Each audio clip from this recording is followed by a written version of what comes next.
Hech qayerda ishlamay turib ham dekret puli olish mumkinmi? Ha, albatta olish mumkin. Hech qayerda ishlash shart emas buning uchun.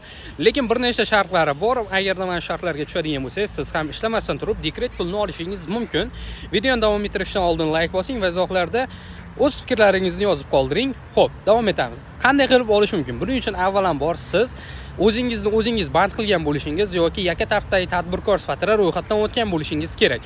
Va shundan so'ng siz O'zbekiston Respublikasining Ijtimoiy himoya milliy agentligiga qarashli davlat ijtimoiy sug'urtasiga har oylik sug'urta badallarini to'lab borishingiz kerak.